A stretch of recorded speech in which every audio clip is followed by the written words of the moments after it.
श्री राम मंदिर का निर्माण जोरों पर है। प्राण प्रतिष्ठा कार्यक्रम की तैयारियां भी अंतिम चरण में है। हर कोई इस अवसर को भव्य बनाने में जुटा हुआ है। इसी कड़ी में मंदाकिनी प्रोडक्शन ने शबरी एपिसोड के जय सिया राम सॉन्ग तैयार किया है, जिसकी लॉन्चिंग के मौके पर आरएसएस नेता इंद्रेश कुमार को आमंत्रित किया गया। साथ ही साथ बीजेपी सांसद मनोज तिवारी को इस प्रोग्राम में शामिल होने के लिए पहुंचे और इस दौरान कार्यक्रम में गीत में अभिनय कर रहे कलाकार भी शामिल हुए। इस सॉन्ग के मेकर मंदाकिनी ने बताया कि बड़े ही भक्ति भाव और भगवान राम को समर्पित करते हुए उन्होंने इस गीत को तैयार किया है, जिसको लेकर काफी लोग पसंद कर रहे हैं। इस गीत की लॉन्चिंग के बाद से ही लोगों का शानदार रिएक्शन सामने आ रहा है।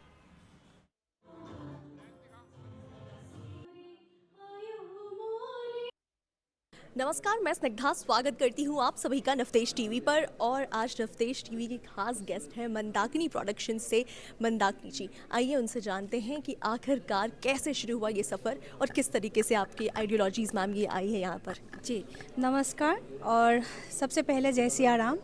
और मैं बचपन से ही भक्ति के गीत बहुत गाते गाते बड़ी हुई हूँ। क्लासिकल भी थोड़ी बहुत सीखी हुई हूँ, लेकिन जो भक्ति में मेरा मन लगता है, सो इसीलिए अभी जो राम मंदिर अयोध्या में जो राम जी आके विराजमान होने जा रहे हैं, तो इसी खुशी में सभी लोगों ने कहीं ना कहीं कुछ ना कुछ भजन बनाया। तो इस खुशी में मैंने भी एक राम भजन बनाया, जय सिया राम। और इस भजन को बहुत ही दिल से बनाया। आप सभी लोग सुनेंगे तो आप लोग शायद ही मतलब उस दुनिया में चले जाएंगे, शायद वो अयोध्या चले जाएंगे। और उस वनवास के जो मैं टाइम दिखाना मैं दिखाई एक्चुअली इसी वजह से, क्योंकि पूरी रामायण में रामचरितमानस में मुझे सबसे प्यारा वो लगते हैं कि शबरी जी से जो राम जी का मिलन होते हैं। शबरी जी का जो नवदा भक्ति जो राम जी ने बताया गया है, जो उस चीज़ के बारे में बचपन से सुनते हुए बड़ी हुई हूँ, क्योंकि मेरे दादाजी जो है गृहीन्द्रनाथ बराड़ लेट, सो उन्होंने इस रामायण को, तुलसीदास रामायण को असामीज़ में पहला इंसान और आखिरी इंसान जिन्होंने दोहे में लिखा था।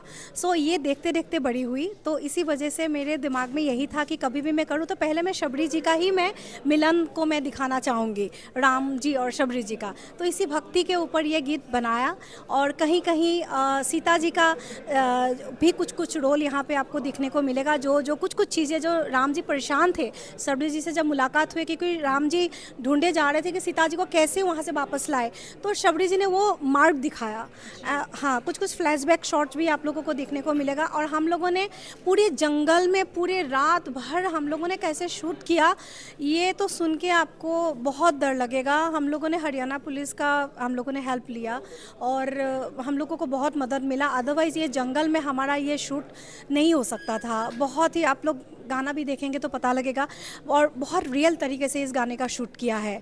मतलब लोग वीएफएक्स दिखाते हैं, लेकिन मैंने कम्प्लीटली रियल आग वहाँ पे जला के राम जी का जो शॉट लेने की कोशिश की, और ये सारी चीज़ें बहुत रियल तरीके से, क्योंकि रामानंद सागर के तुलसीदास रामायण को किसको याद नहीं है, तो वो दिल में बसे हुए हैं। तो मैंने डायरेक्टर को बोला कि उस ज़माने में कैसे होते थे, वीएफएक्स तो बहुत इजी है, लेकिन उस ज़माने में कैसे होते थे, आप मुझे वही नेचुरल मुझे फ्लेवर और नेचुरल लुक के साथ मुझे इस गाने को बना के दीजिए।